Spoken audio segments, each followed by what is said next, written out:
Hi guys, this is Ranjit, and in this video we'll do the full review for the Samsung Galaxy Note 20 Ultra. And let me quickly divide it between the pros and cons, and I won't get into every physical aspect of this device. Watch my unboxing video for that, but here is a quick refresh for the specs. As you can see, it's having a massive 6.9-inch screen, and in India we get it with the Exynos 990 SoC, and it comes with 256 GB of storage and 12 GB of RAM. Other specs are on the screen for your reference. So let's have a look at this, and I'll divide it between the pros and cons. What do I like and what are the things that I did not like with this specific variant that is sold in India. And the first thing, again, as it's a Note device, and this is the biggest screen that Samsung has now put. It's a 6.9-inch screen. So definitely, guys, this is a two-handed device because simply you cannot reach all parts of the screen with a single hand. But the screen, what they have put, it's a dynamic AMOLED. What they have put is certainly one of the best screens out there. And actually, I'm keeping it very low brightness, but it can go very, very bright. Even in outdoors sun, it can go very bright at about 1500 nits. So it's one of the best, screens that you can get on a smartphone, period. And also it has this curved edges. I'm not a big fan of it, but yeah, we have that. And the new thing is that now this actually supports 120 hertz refresh rate, which was not there earlier. For example, if you go to display, and it's on adaptive, and it's on 120 hertz, and standard you can go to 60 hertz. It's having a quad HD screen, but I would say if you keep it on quad HD, that 120 hertz simply does not work. And Samsung actually claims that this 120 hertz is not 120 all the time, but it changes the refresh rate, and that should improve the battery life. But I'll talk about the battery life specifically on the Indian variant in the later part of the video. So the screen quality is the thing that you will notice on this device. And now coming to the looks, also I feel at least in this mystic brown they call it, this looks very, very cool. And yes, as you can see, the camera is the highlight of this one, and it juts out, and the camera is good. I'll show you some of the samples later on. But in terms of looks, I would say certainly I would say it looks very cool, and the build quality is excellent. I would say it really feels actually premium, and I don't know about you, but I like this color. And I also like the fact that though it's having that new Gorilla Glass 7, as you can see, it does not have any fingerprints over here. So I like the fact. Generally, what I've noticed is with many phones with the glass back, you get a lot of fingerprints, but on this one, as you can see, we hardly see that. So they have done a good job here.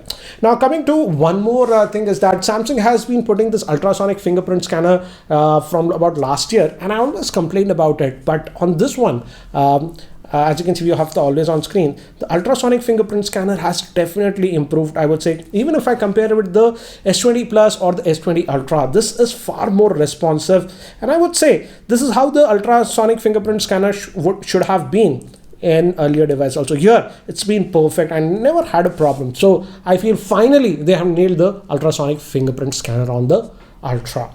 Now moving to another thing, that is the stereo speakers are good. We have one speaker over here, and the earpiece also acts as a speaker. Let me try to give you a demo. Let me just try to play one of my own videos. I'm just going to play this one. Hope it plays. Oops, my Wi-Fi connection is having some issues. Hi guys, this is Ranjit, and in this video we'll be doing the review for this Mi Notebook Horizon. And guys, if you recall, I had unboxed this and posted. So I like the actually the stereo speaker on this one. It's actually loud, and I never had to mostly keep it on 100% loudness. Mostly I was keeping around 70 to 80%. And I also like the fact that the stereo separation is there, and also we do have a little bit of bass in the speaker. So I feel the stereo speaker implementation has been done well on this smartphone. Now coming to another small thing is regarding the haptic feedback.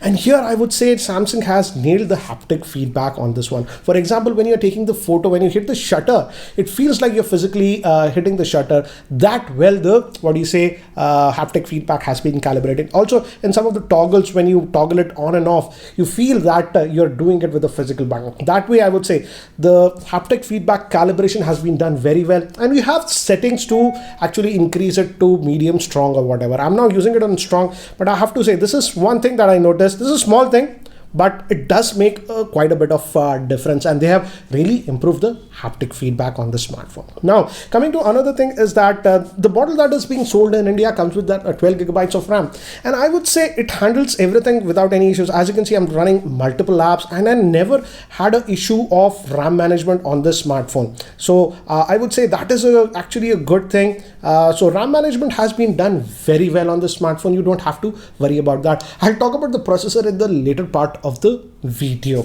And now coming to another thing, I tested this one here in Hyderabad with Airtel as well as Jio, and I did not have any problem. In fact, even with Wi-Fi calling, this smartphone worked very well both on Airtel as well as Jio.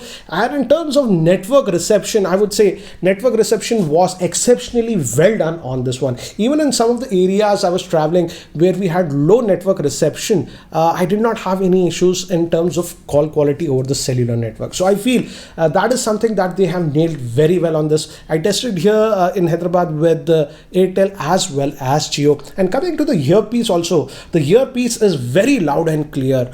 So again, no problems if you are a business user, take a lot of calls, you'll be happy with it. Even I took some calls with the speaker phone, the quality was very good. Again, no physical LED notification light, but you do have this always on. You can enable it. You get a battery hit of about 5% if you enable it, but I'm using it like this one. Now moving to another thing, as it's a Note device, you do have the S Pen, and now the S Pen has been moved. Generally it used to be on the right now it's on the left over here. And guys, I'm not a big user of S Pen because I keep changing the phones a lot, but I feel the latency has been reduced, and Samsung says that now it's 9 ms, so actually feels like you're writing on a paper with this one. Also makes this sound while you're writing. So I feel if you are a person who uses the S Pen a lot, you'll be happy with this one. They have also added some gestures and stuff with the S Pen. So that is something that I have noticed. One thing I'm not liking is that I am getting some notifications here. This is a ad, that sort of an ad I got in the notification. This is still being pushed by Samsung, so I don't like that. On a premium, smartphone, why are you doing this? This is not a cheap smartphone, cost about 1.5 lakh, 1,05,000. So again, coming back to the point, the S Pen is there, and you have all the functionality that you would expect with the S Pen. So you don't have to worry about that, and it works very well. I would say the S Pen functionality is there. And you also have some new gestures also. You can do like this, it just goes back and like this. So they have added some new gestures. So if you always like the S Pen, this is, I would say, improved version of the S Pen. Frankly speaking, I did not use the S Pen a lot, but you do have the S Pen functionality. Now coming to one thing that really blew my mind on this one is this. And I think so Samsung intentionally did this. As you can see, the camera juts out, and I would say this is the best implementation of a camera smartphone by Samsung.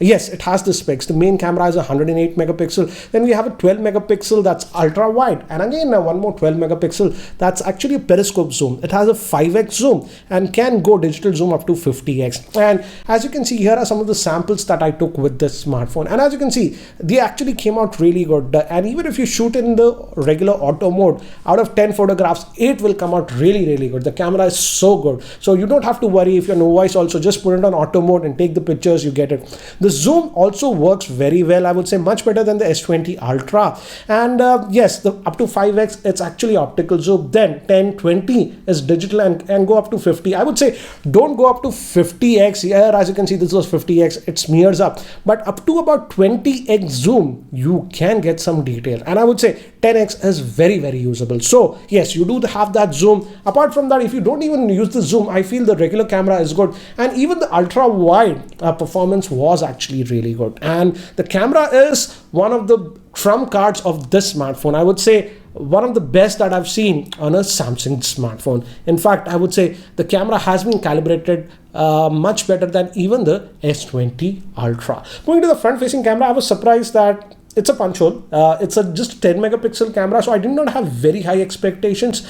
But as you can see, the front-facing camera performance was also very good. The portrait mode also works. Yes, there is sometimes that blurring is not perfect, but overall I would say the camera performance, even with the front-facing camera, was actually really good. So I would say if you're sort of a business user and you use a lot of camera, then I feel the camera is the big improvement. And I would say they have intentionally put out this camera out like this. That's the highlight of this, and Samsung wants to tell that this is a camera centric smartphone.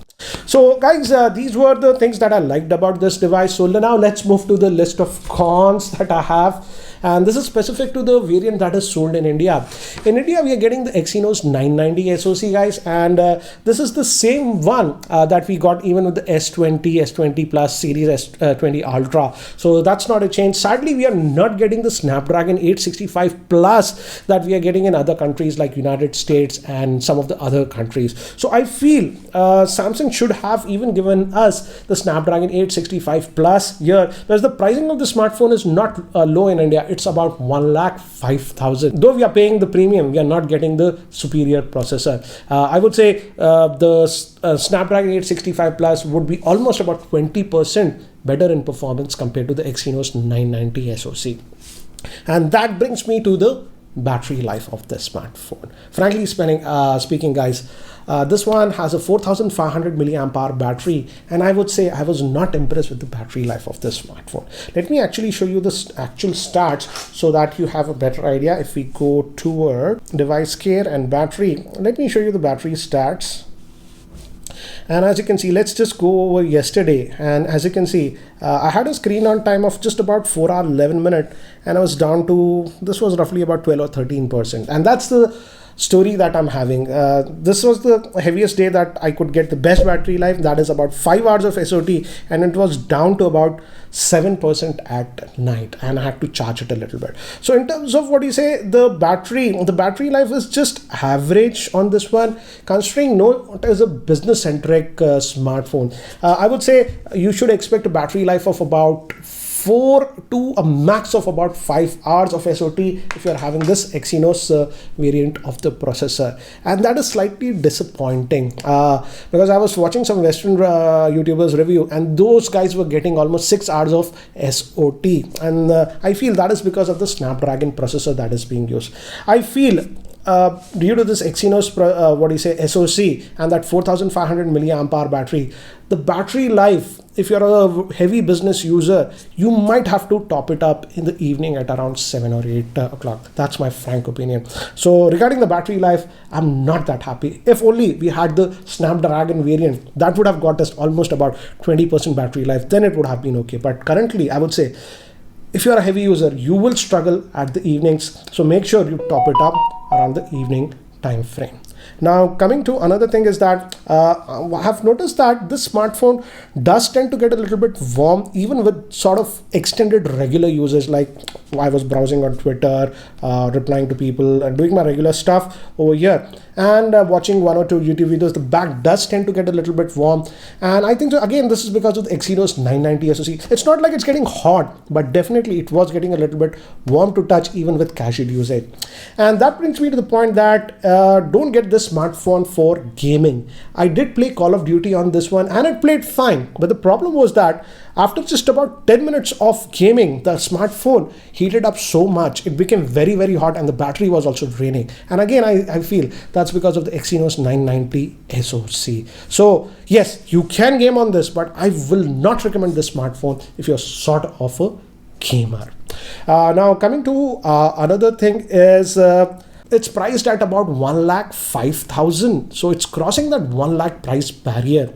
And I was checking Flipkart, and there it's just said that you get an instant 8,000 cashback if you're using a HDFC card. So I don't get the pricing. Why can't you directly price at 1,05,000 minus that 8k to about 97 or 98? Why have these silly offers like this? So I don't get it. So I don't know at this pricing how many people will go with it. It's not a bad phone. The display is gorgeous, the S Pen works, the stereo speakers are good, haptic feedback is excellent, but I feel they should have given us the Snapdragon 865 Plus variant considering the price point that we have. And again, if you're sort of a heavy user, I feel the battery life is just mediocre on this one. Expect realistically about 4 to a max of about 5 hours of SOT. Anyways guys, that was my review of the Samsung Galaxy Note 20 Ultra. What do you guys think about this smartphone? And guys, if you're still not subscribed to my YouTube channel, hit that subscribe button. This is Ranjit and I hope to see you in my next video. Take care guys.